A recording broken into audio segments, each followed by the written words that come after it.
Mad scientist or fishing genius? Today we're talking about Dr. Loren Hill and his invention, the Color Selector. Did you ever use one? You know, if you talk to a half dozen fishermen about what's the best lure color, they'll probably give you half a dozen different responses. That's just the way we are. Well, Dr. Hill decided to try to solve that problem through science, and he came up with one of the most interesting gadgets ever to come along in fishing. Hey folks, welcome to a brand new season of the Shop series. We've had a good summer of fishing on Chesapeake Bay, but getting a little chilly out there right now, so it's a good time to stoke the fire a little bit and sit back and tell fishing stories. You know, last year in this series we did 23 episodes, and we talked about subjects like the 0 Hour Bomb Company, that's Zebco Company. We covered shad wars on the Susquehanna River, and we talked about the best fishing lure ever invented. We even told stories about arrowhead hunting, and I got even a little bit philosophical about music. So I've got a few more ideas for some new episodes this season, and I hope you'll help me by suggesting some ideas for episodes. Last year we had over 300,000 views. Just go to YouTube and search my name. Look for the playlist, the Shop series. Mostly we're just going to tell fishing stories, and there's a historical basis, and I'm going to show you some artifacts. I'm not an expert about anything. I just like to read up on some of the things that I like to collect and I like to share with you. So Dr. Loren Hill and the Color Selector, do you remember them? I'm old enough to remember them. They came out in the mid-1980s, and I fished with them. They were real popular. You could buy them in any tackle store, and these I got here by Rebel, but everybody made them.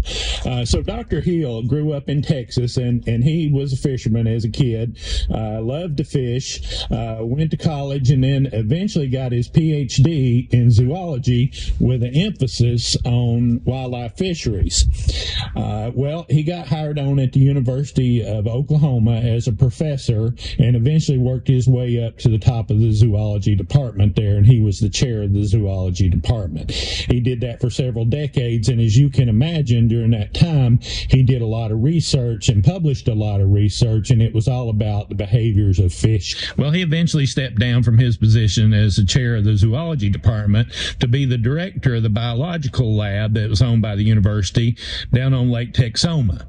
Now, Lake Texoma is a great big lake right there on the border between Texas and Oklahoma, and in that biological lab, they had a big aquarium. Might have been as big as the ones at Bass Pro Shop, great big one, and kept different kinds of fish in there. He had some theories that he had developed over the years of research that he wanted to test out down there. You know, fish are superior to humans in a whole lot of ways. They can hear stuff from a whole lot farther away than we can. They can smell stuff from a whole lot farther away than we can. They can see better in low light. They got a lateral line that lets them sense movement around them. They're superior in a whole lot of ways except one, and that is they got a really little tiny brain, and thank goodness, because that's what lets us catch them. Well, Dr. Hill knew this, and he wanted to set out and prove a theory that he had, that fish could see certain colors in certain situations and preferred those colors, would be more attracted to those colors. Now, this was a time when there was a lot of stuff being invented in fishing, because fishing was really popular. You see, all those lakes that were built when they built the dams back in the Depression had grown up, and the fish is getting big, and the bass tournaments had all started up, the tournament circuits, and all the bass pros had their own TV shows, and there was a lot of money in the sport. So Dr. Hill got him some sponsors, and he'd already had a track record of inventing stuff. He came up with a worm, plastic worm, looked like a snake, and sold a bunch of them. So the lure companies had some confidence that he knew what he was doing, and they agreed to sponsor him on one of his primary interests, which was testing to see how fish process light and how they process color, how they see color in the water. Well, if you've been to any of my talks or read any of my books, you know that that's one of my interests as well. I talk about it a lot. In fact, my wife told me if she hears the term flicker fusion frequency one more time, she might be out the door. So I quit talking about it so much, but it's really interesting. So Dr. Hill wanted to test his theory that fish could see certain colors better in certain conditions than others. So here's how he did it. He went out and he caught him a whole bunch of crawdads, and he took them back to the lab and he painted them all different colors, red and orange and green and yellow and blue and purple, and he started dropping them in that big aquarium to see how the fish behave. Now, there's several different kinds of fish in there, bass and crappie and different things, you know. And he'd watch and see what colors those fish were attracted to most. So maybe he'd put 4 or 5 different crawdads in there, all them different colors, and then whichever one got ate first, well, then that, you know, he'd write that down. Sometimes he'd leave them overnight, and he'd always change the conditions, you know. Maybe he'd muddy the water a little bit where it was clear before, or change the light, or change the pH levels, the acidity in the water, and just watch those fish's behaviors and how they reacted in those different conditions to the different colors. Maybe one time they wanted a red one, the other time they wanted a blue one. And he write all that down and record it.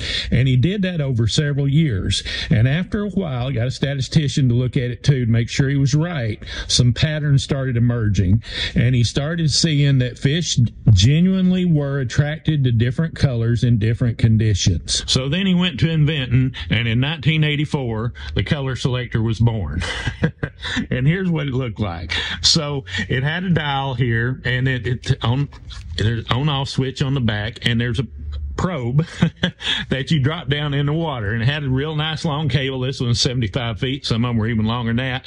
And it's got a tag every so often on this cable to tell you how deep you are, like 1 foot, 2 feet, you know, however deep you are. So you had to decide how deep you wanted to be fishing. If you was fishing on the bottom, you just drop it all the way down to the bottom, of course. But, you know, if they were suspended, well, then you had to drop it wherever you thought you were going to be fishing. Then you had to make a decision about the water conditions. Was it clear, or was it stained, or was it muddy? You had to decide that. And then it would tell you, the dial would spin around, tell you exactly what color you wanted to use.